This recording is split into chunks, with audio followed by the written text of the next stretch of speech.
I arrived at my parents' house for Christmas dinner carrying a simple fruit basket, the kind you pick up at the grocery store for $20. My sister Rebecca pulled up in her leased BMW at the same time, her trunk filled with elaborately wrapped presents that probably cost more than my monthly grocery budget. "Oh, Emma," she said, eyeing my modest contribution. "Still keeping it simple, I see." I smiled and didn't respond. Rebecca had always been the golden child. Married to a corporate lawyer, living in a house with a 3-car garage, president of her neighborhood HOA. I was the family's question mark, the one who never quite figured it out, according to my mother's friends. Inside, the house smelled like roasted turkey and my aunt's famous sweet potato casserole. My extended family had already gathered: aunts, uncles, cousins, my brother Marcus and his wife Jennifer. The conversation stopped when I walked in. "Emma, so glad you could make it," my mother said, her tone suggesting she was mildly surprised I'd shown up.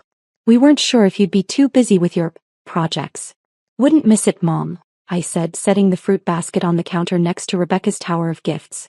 My Uncle Richard was already 3 drinks in. "So, Emma is still doing that internet thing? What do you call it again?" "E-commerce," I said quietly. Right. Selling stuff online. My neighbor does that too. Makes a few $100 a month with those crafts." He chuckled. "Good hobby." I took a seat on the couch and accepted the glass of wine my cousin offered. The television was on in the background, playing the local news. Everyone had moved on to discussing Rebecca's latest achievement. She'd been featured in a local magazine as one of the 40 under 40 business professionals. "The photographer took 3 hours to get the perfect shot," Rebecca was saying, showing everyone her phone. "They wanted it just right for the cover." "We're so proud," my father said, beaming. "A cover feature. That's real success." My Aunt Linda turned to me. "And Emma, dear, are you still living in that little apartment downtown?" "I am," I said. "Well, that's fine. Not everyone needs a big house. Very practical for someone with a small income." She patted my hand sympathetically. Dinner was served at 6. We gathered around the extended table my parents only brought out for major holidays. I was seated at the far end between my teenage cousin who spent the entire meal on his phone and Uncle Richard, who had moved on to bourbon. "Thanksgiving turkey, Emma?" my mother asked, her voice carrying down the table. "Or are you doing one of those trendy diets? I know income can be tight when you're self-employed." "Turkey is perfect, Mom." Rebecca, seated in the place of honor next to our father, was holding court about her upcoming vacation to the Maldives. "The resort is exclusive," she explained. "You have to be recommended by an existing member to even book a room." "That's the kind of success we love to see," my father said. "Working hard, climbing the corporate ladder, investing wisely." My brother Marcus chimed in. "Remember when Emma wanted to drop out of her marketing job to pursue entrepreneurship?" He made air quotes. "We all tried to talk sense into her." "I was so worried," my mother said, shaking her head. "A stable job with benefits and she just walked away." "How long has it been now, Emma?" Rebecca asked, her voice dripping with concern. 5 years of this online shop experiment?" 6, I said, cutting into my turkey. 6 years. "Oh honey, don't you think it's time to consider going back to a real career? I could ask Douglas if his firm has any administrative positions opening up." Douglas was Rebecca's husband who had joined us late after an important conference call. He nodded patronizingly. "Happy to help, family. We all have to be realistic about our limitations." I took a sip of water and said nothing. The meal continued with various family members sharing their accomplishments. Marcus had gotten another promotion. Jennifer had been elected to the school board. My cousin had made the dean's list. Every few minutes, someone would glance at me with what they probably thought was kindness, but looked a lot like pity. "It's important to know when to quit," Uncle Richard said loudly, pointing his fork at me. "Chasing dreams is fine when you're young, but at some point you need to accept reality. Get a steady paycheck. Build a retirement fund. Be responsible." "Emma has always been a dreamer," my Aunt Linda added. "Remember when she was little? Always making up stories, living in fantasy worlds. Some people never grow out of that." After dinner, we moved to the living room for dessert and coffee. The television was still on, now showing the evening news. My mother had made her famous apple pie, and Rebecca was describing her new kitchen renovation that cost more than most people's annual salary. "Marble countertops from Italy," she was saying. "The installer said they were the finest he'd ever worked with. Of course, you have to invest in quality when you have the means." I accepted a small slice of pie and sat in the corner armchair, the one that was slightly worn and faced away from most of the family circle. Emma, sweetie, my mother said, have you thought about taking some business classes? Maybe learn some real skills? I worry about you living paycheck to paycheck at your age. I'm doing fine, Mom. Fine isn't good enough, my father interjected. You're 34 years old. You should be established by now. Look at your sister. House, car, investments, respect in the community. That's what success looks like. Rebecca smiled modestly. I've worked very hard. Made smart choices. Followed a proven path. Exactly, Douglas said. The proven path. Not these get-rich-quick internet schemes. My cousin's wife, Amanda, spoke up. I read an article about online businesses. Most of them fail within the first year. The ones that survive barely make minimum wage when you calculate the hours worked. That's what I've been saying, my mother said, her voice rising with frustration. Emma, you're wasting your prime earning years. Think about your future. You have no retirement savings, no property, no security. Uncle Richard raised his glass. Here's what I think, and Emma, I say this with love. You need to stop playing entrepreneur and get serious about life. This isn't a game. Several family members murmured in agreement. I set down my pie plate, barely touched. The room felt smaller, the walls closing in with their concern and judgment and absolute certainty that they understood my life better than I did. Playing entrepreneur with your little online shop, Rebecca said, laughing. I'm sorry, but that's exactly what it is. Playing pretend. We're all too polite to say it directly, but someone needs to. For your own good. The room fell silent for a moment. Then my Aunt Linda spoke gently. We love you, Emma. That's why this is so hard to watch. You're too old to be playing these games. Games, my father repeated. That's the perfect word for it. While everyone else is building real careers, real wealth, real legacies, you're playing. My mother's eyes were actually glistening with tears. I lie awake at night worrying about you. What happens when you're 50, 60? Still in that little apartment, still pretending to run a business, with nothing to show for your life. Marcus leaned forward. Look, sis, we're staging an intervention here because we care. You need to hear the truth. This fantasy you're living? It's not sustainable. It's not real. You need to wake up and join the adult world. I took a slow breath and reached for my coffee. My hand was steady. I mean, what do you even sell? Jennifer asked. I've never even seen your website. Because there probably isn't one, Douglas said with a condescending chuckle. Or if there is, it's one of those sad little Etsy shops with 3 items and no sales. The television had moved from news to the evening programming schedule. A commercial was playing, something about holiday shopping deals. Rebecca stood up to cut herself another slice of pie. Emma, I'm going to be very direct because I'm your sister and I love you. You're embarrassing yourself. You're embarrassing this family. Every time someone asks what you do, we have to make excuses. Oh, Emma's trying to start a business. Emma's exploring entrepreneurship. It's humiliating. Humiliating, my mother echoed. When Patricia asked me at book club what my daughters were doing, I could brag about Rebecca's magazine cover and her beautiful home. But I had to say you were working on some online projects.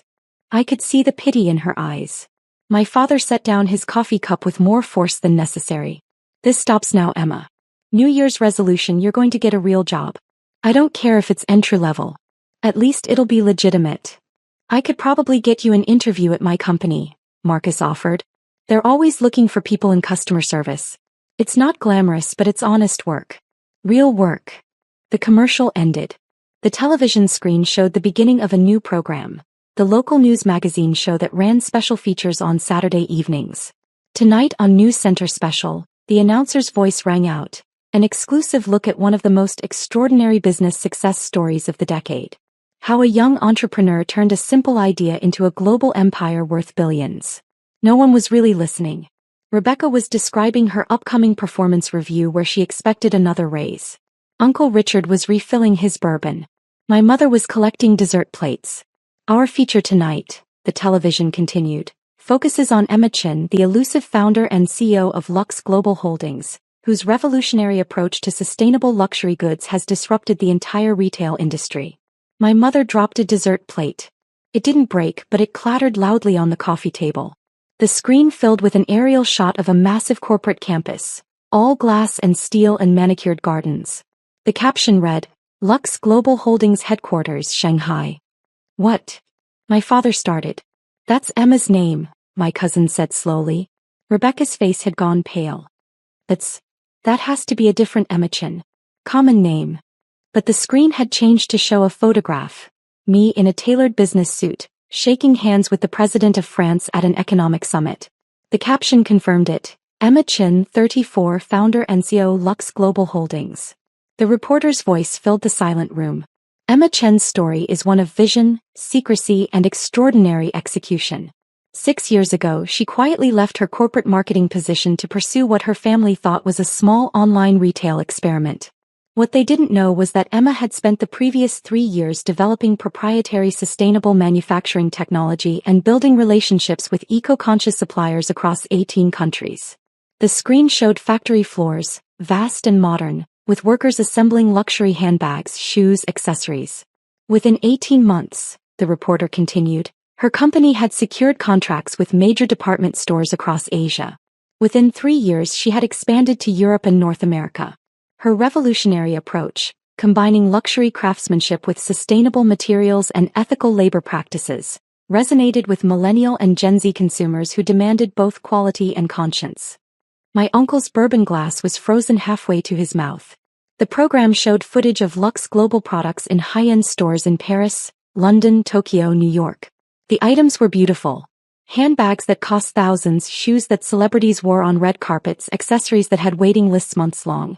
Today, the reporter said, Lux Global Holdings operates manufacturing facilities on 4 continents, employs over 40,000 people, and generates annual revenue exceeding $7 billion. The company's recent valuation places Emma Chen's personal net worth at approximately $7.2 billion, making her one of the youngest self-made female billionaires in the world. My mother made a sound like she'd been punched. The screen showed me again, this time at a TED conference speaking to thousands. Then at a UN Sustainability Summit. Then on the cover of Forbes Asia with the headline, The Quiet Billionaire, How Emma Chin Built an Empire in Secret.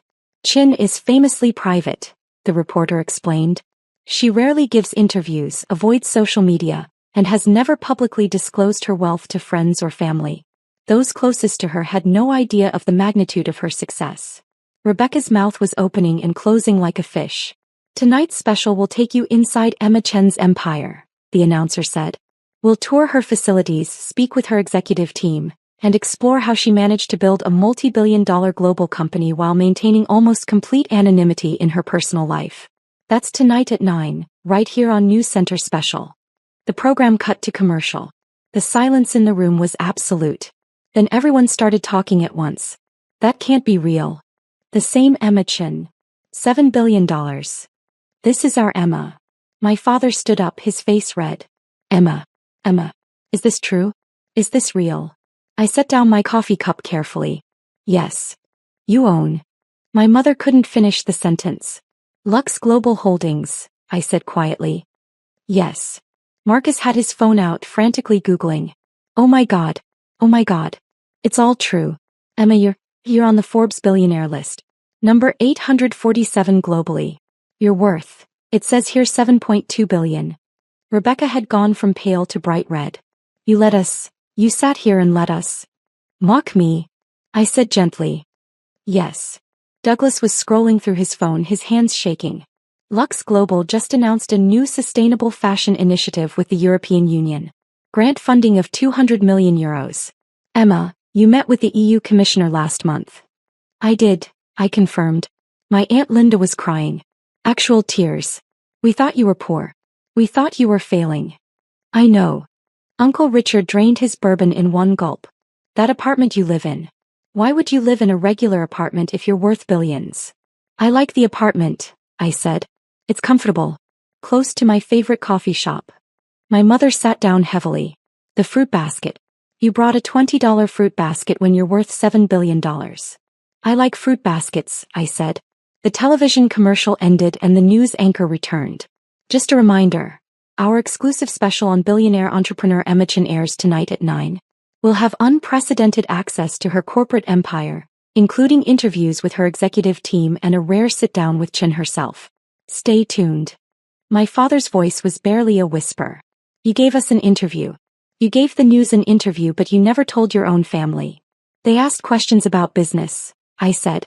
You asked questions about why I was wasting my life. Rebecca stood up abruptly, knocking over her wine glass.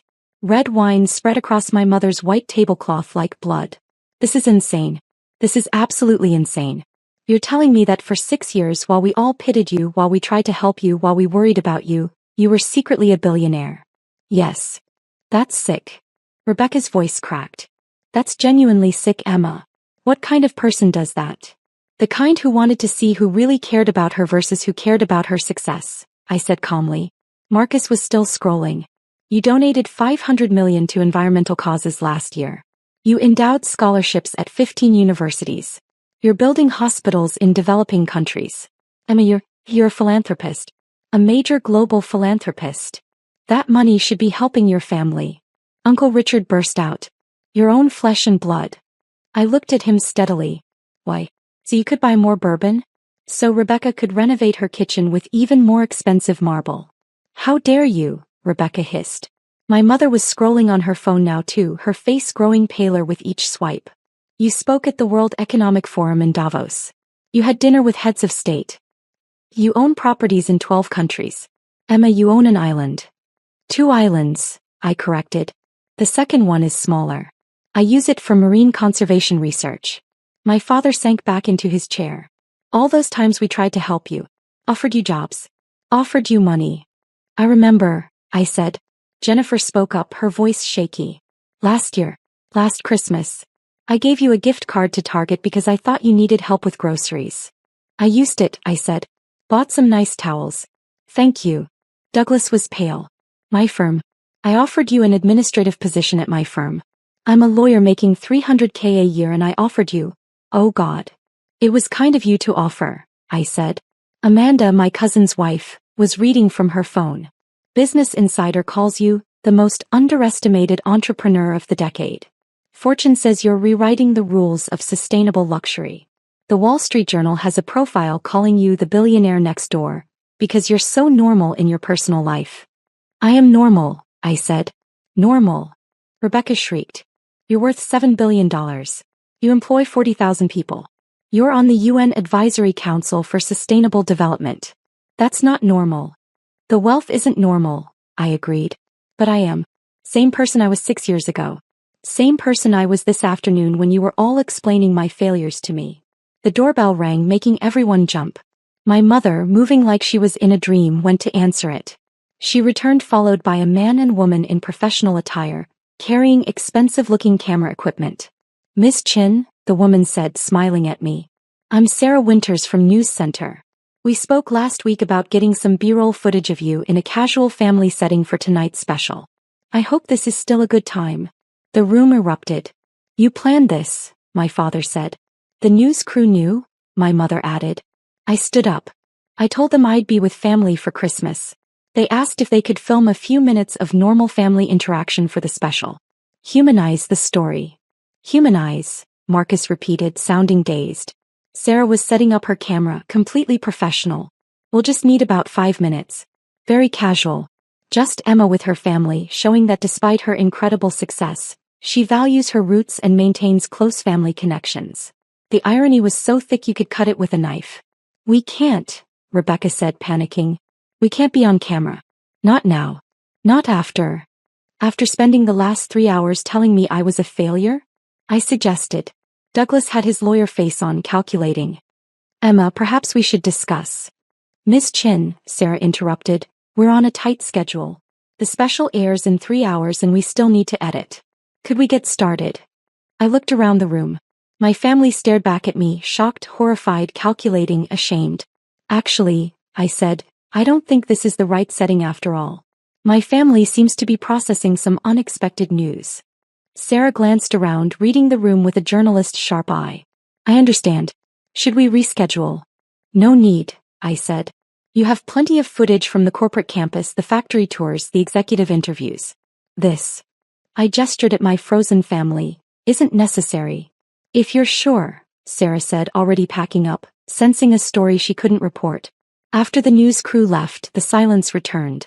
But it was different now. Heavy with recalculation, with the sound of worldviews crashing down, with the desperate mental scrambling of people trying to rewrite their own narratives. My mother spoke first, her voice artificially bright. Well, this is wonderful news. Emma, sweetheart, why don't we all sit down and you can tell us about your business? We'd love to hear all about it. Would you? I asked. Of course. We're your family. We've always supported you. I smiled sadly. 3 hours ago, you said I was embarrassing the family. I didn't mean, my mother started. You did mean it, I said gently. You all meant it. Every word. Rebecca had regained some composure. Emma, you have to understand how this looks from our perspective. You deliberately deceived us. I didn't deceive anyone, I corrected. You all assumed I was failing. I simply didn't correct your assumptions. That's deception by omission.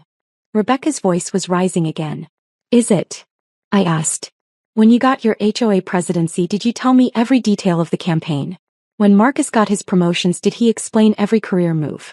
Or did you all just share what you wanted to share and I accepted it without interrogation?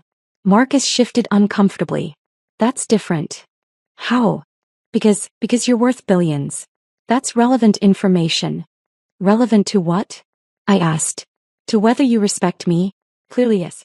To whether you mock me at family gatherings? Apparently yes. To our actual relationship? That's the question, isn't it? My father tried a different approach. Emma, I think we all said things tonight that we regret. In the heat of the moment. We were concerned about you. You were ashamed of me, I interrupted, my voice still calm. There's a difference. Uncle Richard had poured himself another bourbon. Listen, Emma, we're all adults here. Let's move past this. You're successful. We're proud of you. Let's talk about the future. The future where I fund your retirement? I asked. Or Rebecca's next vacation. Or Marcus's kids' college tuition. We're family, my Aunt Linda said, tears still streaming. Family helps each other. You're right, I said. Family does help each other. When I was starting my business, did anyone offer to help? Not with money, with time, with interest, with basic respect. Silence. I ate Thanksgiving dinner every year at the far end of the table, I continued. I listened to lectures about my failures. I accepted pity and condescension and outright mockery. And I did it quietly because I wanted to know something. Know what? Jennifer asked softly. Who you all really were, I said. Whether any of you loved me for me or whether you only love success. My mother's face crumpled. That's not fair. Isn't it? Rebecca, you said I was embarrassing the family. Dad, you called my life's work playing games. Marcus, you staged an intervention. What part of that was love? Rebecca's hands were shaking. You could have told us. You could have trusted us. With what? My success. What? So you could claim credit for supporting me? So you could ask for money? So you could brag to your friends? That's cruel, Rebecca whispered. Is it crueler than laughing at someone's dreams? I asked. Crueler than assuming someone is failing without ever asking? Crueler than offering pity instead of pride? Douglas cleared his throat. Emma, from a legal perspective.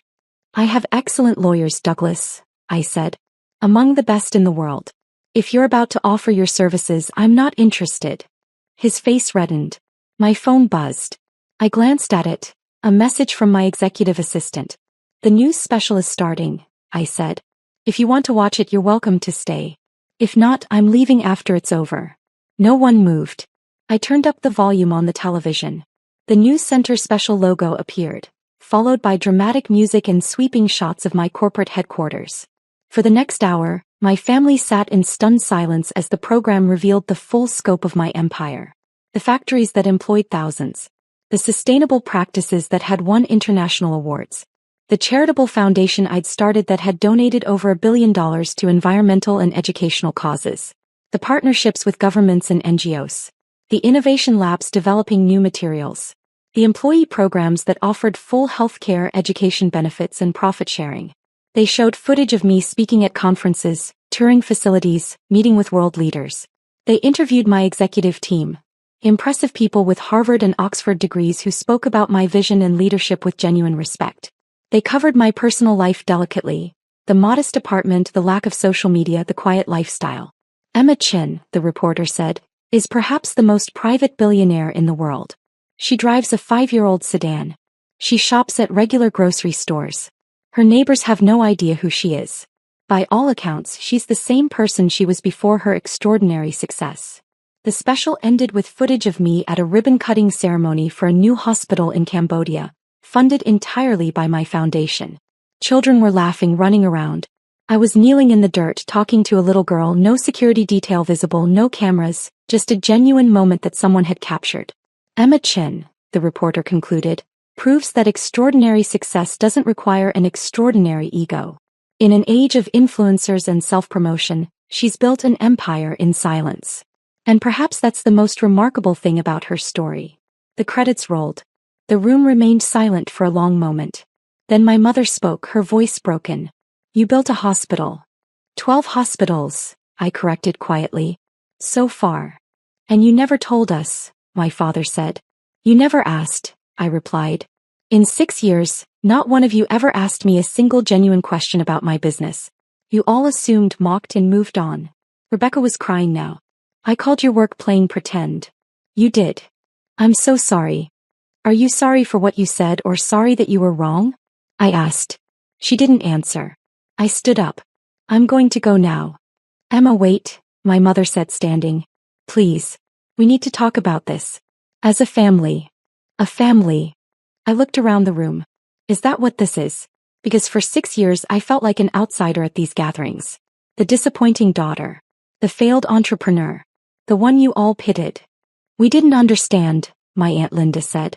You didn't try to understand, I corrected. There's a difference. Marcus stood up. What do you want from us, Emma? Groveling. We messed up. We're sorry. What else can we say? Nothing, I said. There's nothing to say. You all revealed exactly who you are. Success matters to you more than character. Wealth matters more than kindness. Status matters more than substance. That's not true, my father protested. Then why, I said slowly, did not a single person in this room defend me tonight? Before the news special, when everyone was attacking me, mocking me, staging interventions, where was the unconditional love? Where was the "we support you regardless"? Where was the basic human respect? No one answered. I picked up my coat. I'm going to keep living my life exactly as I have been. Same apartment. Same routines. Same privacy. The only difference is that now you know. And you have to live with how you treated me when you thought I was nobody. You're not nobody, my mother said desperately. You're my daughter. Then act like it, I said. Not because I'm successful. Not because I'm on television. But because I'm a human being who deserved basic respect all along. I walked to the door. Emma, Rebecca called out. What happens now? With us.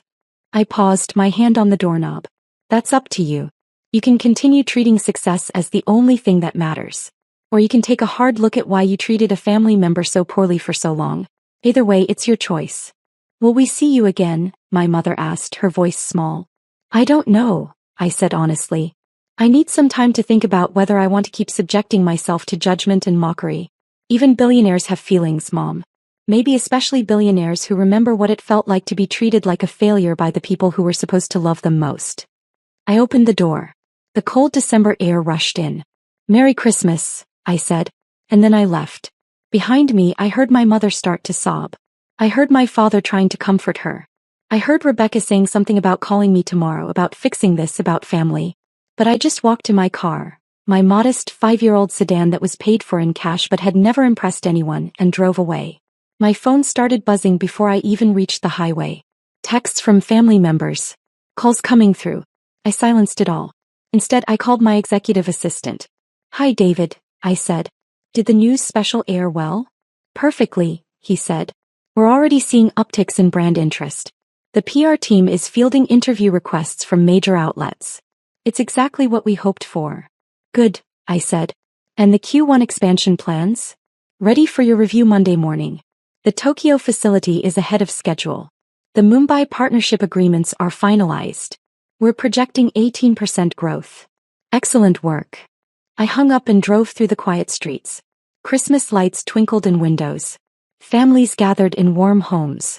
Normal people living normal lives, probably not thinking about billion-dollar empires or family betrayals or the price of success. My phone buzzed again. This time I looked. A text from Rebecca. Please call me. I'm so sorry. I don't know what to say. I was horrible. Please let me apologize properly. Another from Marcus. I was wrong about everything. Can we talk? One from my mother. I love you. I'm sorry. Please forgive us. Even one from Uncle Richard. You were right about the bourbon comment. I'm sorry. I put the phone away. They were sorry now. Now that they knew. Now that the numbers were real. Now that they'd seen me on television shaking hands with presidents and building hospitals and employing thousands. But would they have been sorry if I'd remained what they thought I was? A failed entrepreneur in a small apartment with a modest online shop? I already knew the answer. The city lights faded behind me as I drove toward my quiet apartment, my simple life, my private empire that had never needed their validation and certainly didn't need their belated respect. Tomorrow I would wake up and run a $7.2 billion company. I would make decisions affecting 40,000 employees across 4 continents. I would review charitable donations and expansion plans and sustainability initiatives. And I would do it all without the burden of family expectations, without the weight of their judgment, without the desperate need to prove anything to people who had already proven they valued success over substance. The road stretched out ahead of me, dark and quiet and full of possibility. And for the first time in 6 years I felt completely, perfectly free.